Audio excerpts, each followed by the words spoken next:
First reaction when you learned that you're pregnant? Again, emotional. All right. I was on set. I started crying. First thing you do in the morning? Actually, now the process is Raha comes and wakes us up. Like, so that's the first reaction is to look at her face and give her a big hug. She literally walks into the room and wakes up. Your first love? My first love. You want me to reaction or you want me to name my first love? No, both. Of course, that I had a wonderful time working with Basan Bala, who I have such fond memories working with him, and we're still working on it because post is on, and he's just like, I think the most, I said it the other day, I think he's got the perfect balance of cool and nostalgia. I'm as an audience again so excited to see him and Ranveer collaborate again together after so many years. I'm like, wow, like what's that going to be like? And then Vicky and I coming together again, and then Ranbir and Vicky again, they've created magic with Sanju, and so it's like a lot of combinations. But of course, at the end of the day, the intention is to just keep your head down and work hard. Vedang is just sublime.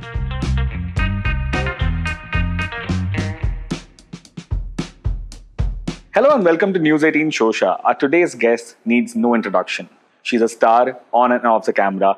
Basically, she was born to be a star. Ladies and gentlemen, please welcome Alia Bhatt to News 18 Shosha. Alia, it's a pleasure having you on our show. Thank you so much. Thank you so much. And Alia, we should definitely call the elephant in the room that you and I are twinning today. Yes, very casually twinning. Yeah, very casually. Like we didn't plan this. Plan it all. Definitely no. Alia, you're here in the capacity of an author today. First book with Ed Mama and Ed Finds a Home. Tell us, with this book, we see the storyteller in you come alive. What made you put pen to paper with this one? Okay, so firstly, I'm going to just correct the question because I don't consider myself an author yet, and I'll tell you for various reasons. Because I mean, I'm definitely a storyteller on Ed Finds a Home, but I've not solely and wholly written it by myself. Definitely. I had a wonderful team of collaborators on this, co-storytellers, Vivek Kamath and Shabnam Meenwala, who we were so thrilled to get on board. And my sister said it very simply yesterday that if you've not done it twice, you're not an author yet. So even she doesn't consider herself an author, although she's actually written a whole book over like several months that took a lot out of her.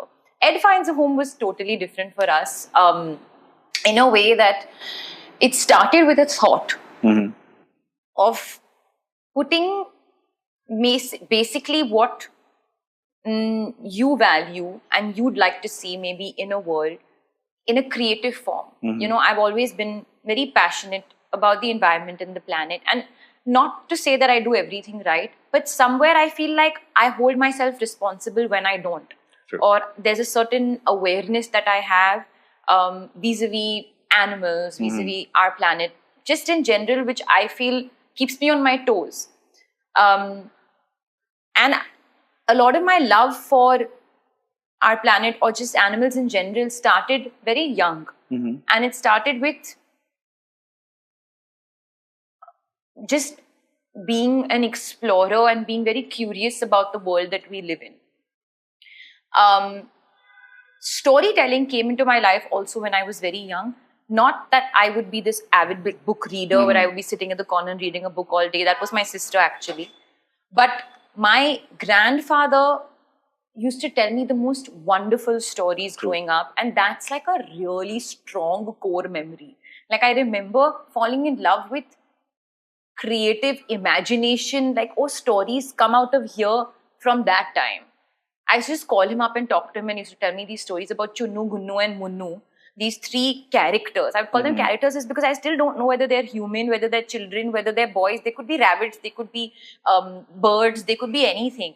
But they just got themselves into these weird sort of situations, and there was always a mess, and they were trying to save the day, and they were always like these really cute, innocent, kind people that went on these various adventures. So they really made up my childhood. So it came from the thought of doing the same thing for children and putting a bit of responsibility, a bit of awareness, world awareness, and a bit of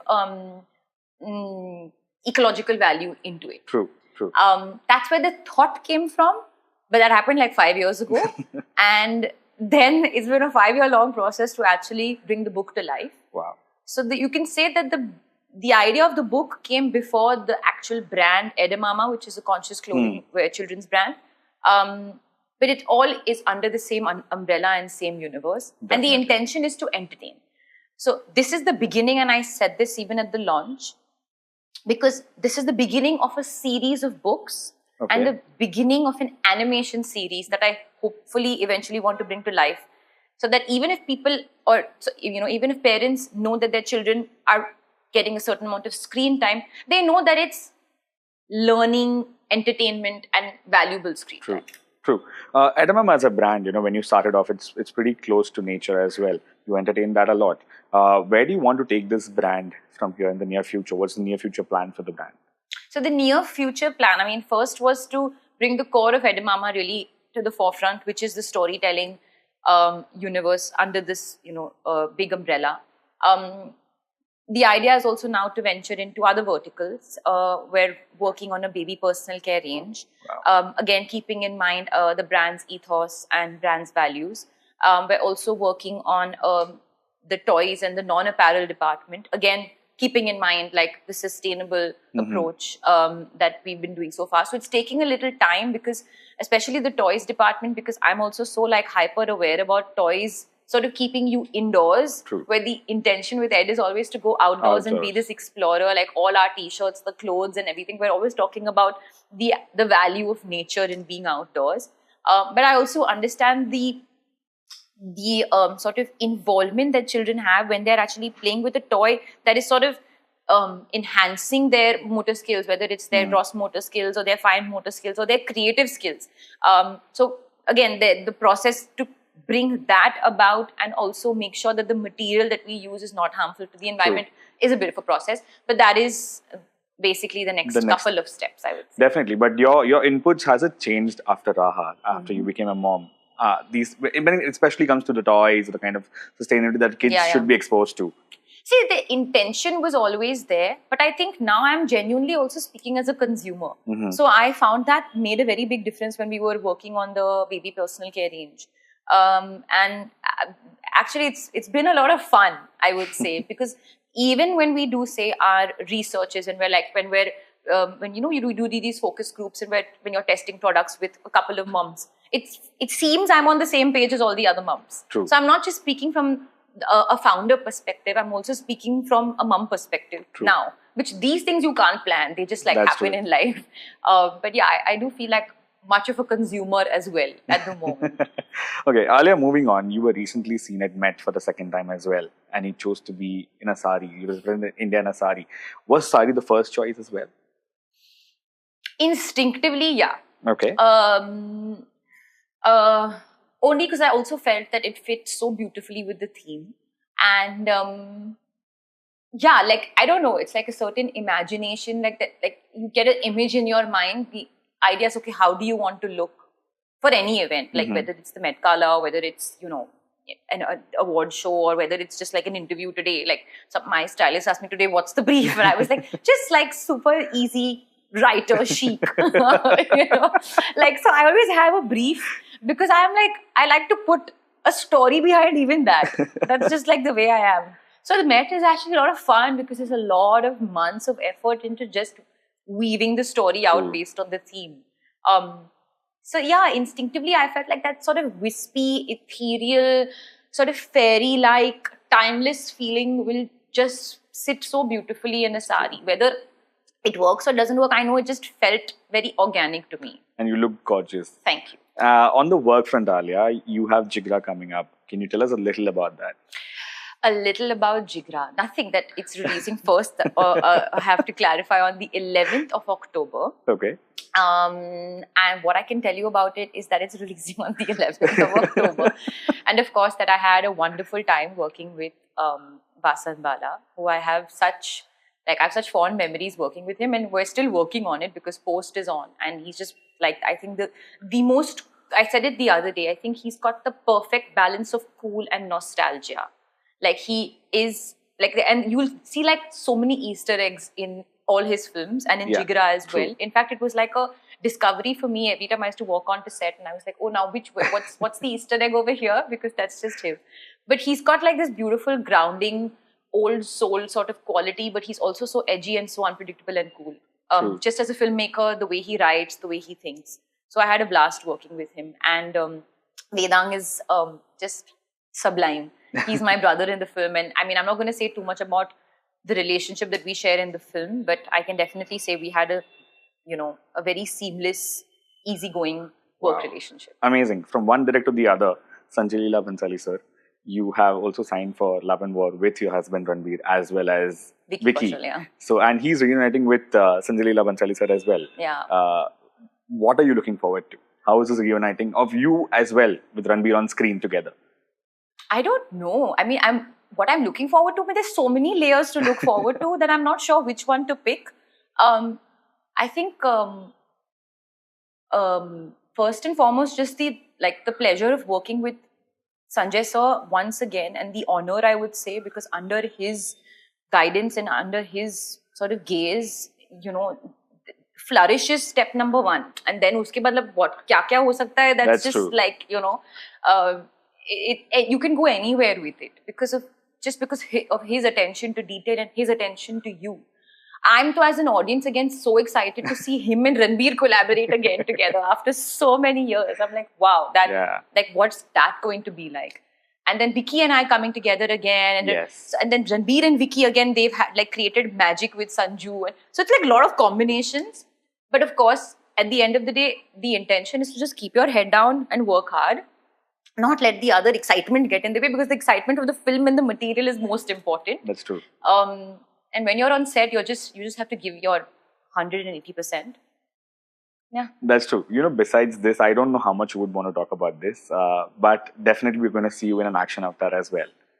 It's very true. And we know many things, but I don't know how much you want to talk about. You know many things? I mean, I wish I knew as much as you did, but yes, there are a few news about it over there. You're going through some rigorous training as well. Could you tell us a little about it? Just a little, if you know any. I know lots about lots of things in life. Definitely you do. And I'd like to speak about many things, but I think there's a time and place for everything. Yeah. Yeah. Okay, we'll leave it at that. Okay, lastly, before we move on to a small fun segment with you, what's the update on Gile's era? Update? If there's anything that you can tell us. Because Farhan, I think, gave an update long time back, and ever since, there's not been much spoken about the film. So, I think the intention to make that film is, from everybody's perspective, very, very strong, because of just the nature of the subject and the... we were talking about collaboration earlier when I was talking about Ed. Here is a really strong team of collaborators coming together. So the intention is to make it happen. But like I said, going back to my last question, sometimes there's a time and place for everything, and you just have to all wait for the right time to come together. But I think the intention in everybody's hearts is to make sure that this film hits the big screen. Wow. Someday or the other. Okay. It's just about timing. We just have to figure the timing out. Okay. So, Alia, we have a small fun segment planned with you. These are basically Alia's firsts in life, basically, since we're seeing her the first time storyteller with Ed. See? You corrected it very nicely. Like it. So, first of Alia, okay? So, first reaction when you saw the final copy of Ed Finds a Home? Oh, it was pretty emotional. I was emotional because it just kind of came a full circle. That's nice, okay. Your first reaction when you saw Raha for the first time? Oh. Magic. Okay.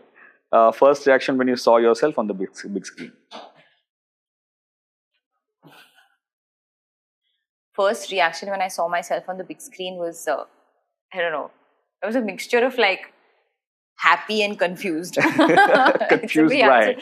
It's a bit weird initially seeing yourself. You're not sure. You're like, oh, why am I making those faces? But then you're also kind of grateful and happy. So it's a combination of the two. All right, okay. First reaction when you learned that you're pregnant?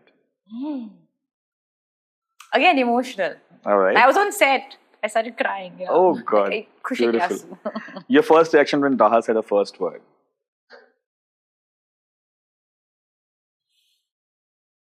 I'm trying to remember because it was some time ago. Of course, excitement, and I must have definitely shrieked and screamed, or it was it must have been some sort of shriek from my side. Yeah. All right. First thing you do in the morning? Actually, now the process is Raha comes and wakes us up. So that's the first reaction is to look at her face and give her a big hug. Okay. She literally walks into the room and wakes us up. All right. Your first love? My first love. You want me to reaction or want me to name my first love? No, both. First love. I would say my mom. All right. Sweet. Your first paycheck. My first paycheck, student. All right. First paycheck. And how was your reaction to your first paycheck? I felt little grown up type. So and I was like, so young. I just gave it to my mother. That's true. On that note, thank you so much, Alia. That was a really nice interview with you. Thank you so much. Thank you.